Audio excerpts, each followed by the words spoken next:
Use your God power. Get everything you ever wanted and live the life of your dreams. The Master's Course. Copyright 2010 by Richard Lee McKim Jr. All rights reserved. Let the quest for knowing begin.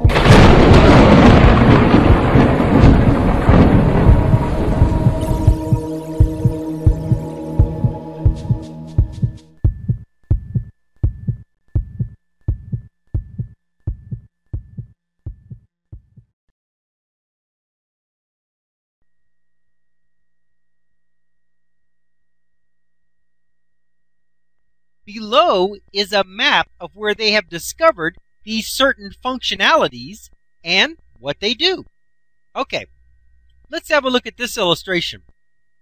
Here it says initiation of voluntary movement, tactile information, which is, touching and feeling. Here's visual cortex area, visual memory, sight.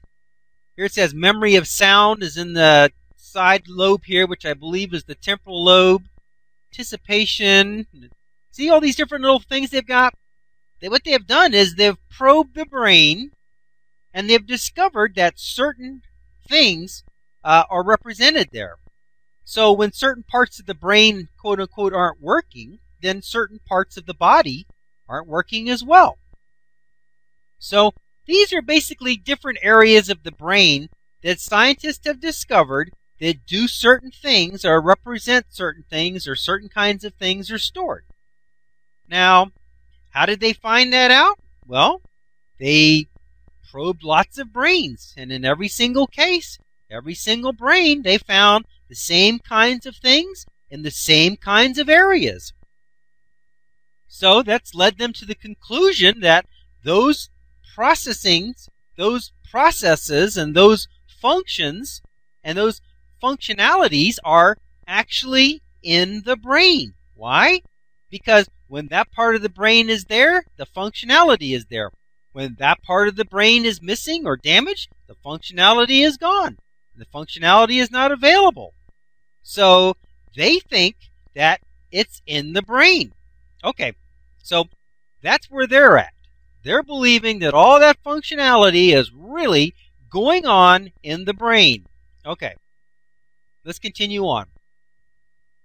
You can quickly see that there are areas for sight, hearing, body movement, emotions, and everything else you can think of. My question is, how did they find these areas and discover what they actually do, and how do they know that they actually function there? Using our radio representation example, I have done some scientific, quote-unquote, research myself.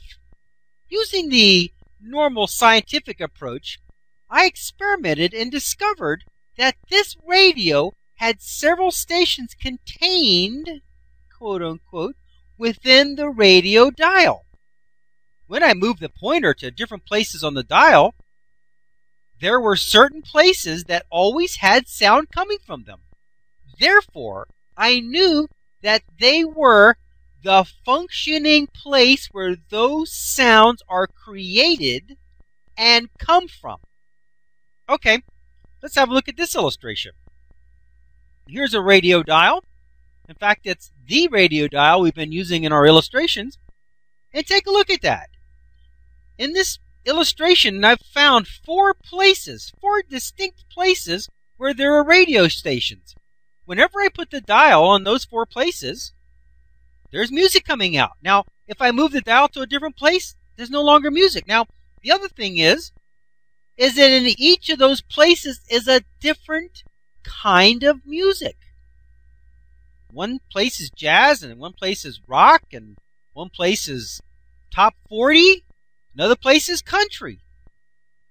There's different kinds of music, and they're in different places, and they're on that dial. Now, I wanted to be truly scientific. I wanted to really be scientific about this, just in the same way that the scientists are scientific about the brain. So what I did is I got several radios. In fact, I got a pile of radios. I plugged them all in, turned them all on, and sure enough, every single one of those radios had the same exact kind of music in the same place on their dial.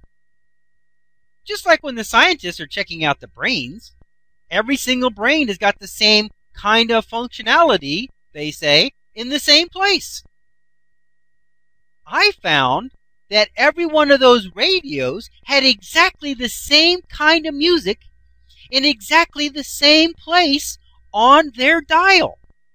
So naturally, using the same scientific method that the researchers and the scientists use, I'm proclaiming that that radio dial, that radio dials in general, contain music, and the music can be found at those certain places.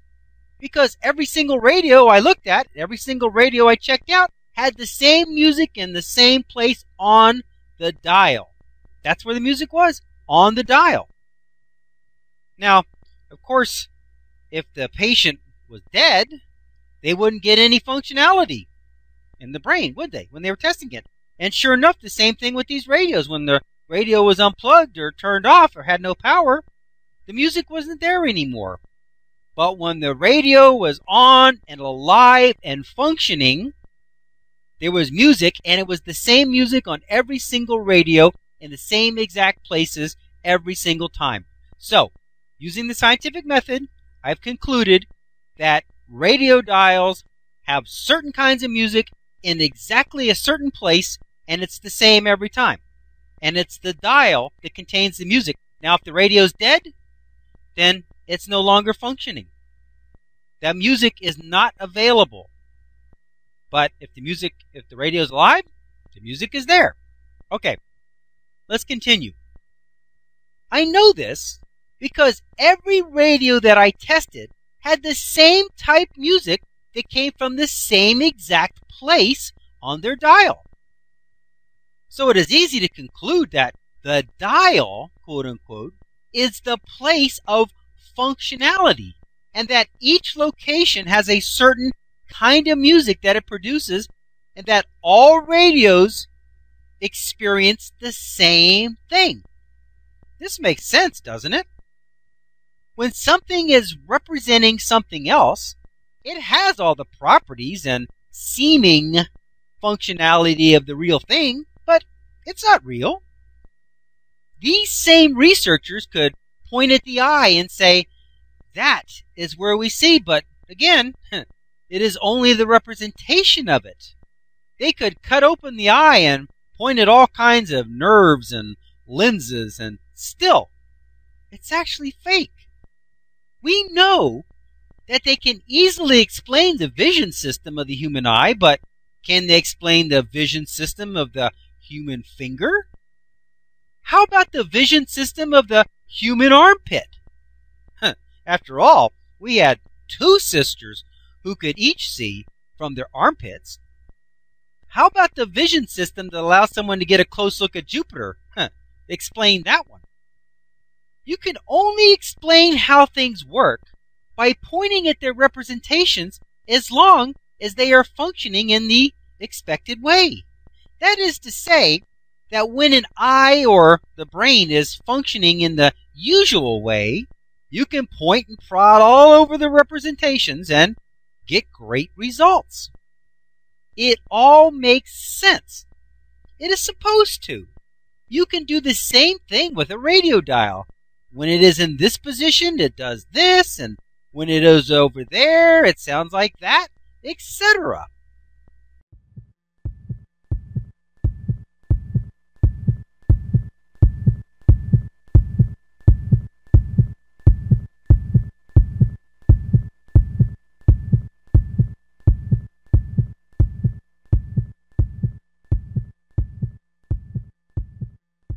To continue, go to How to Use Your God Power, chapter number 10, segment number 65. Let your quest for knowing continue.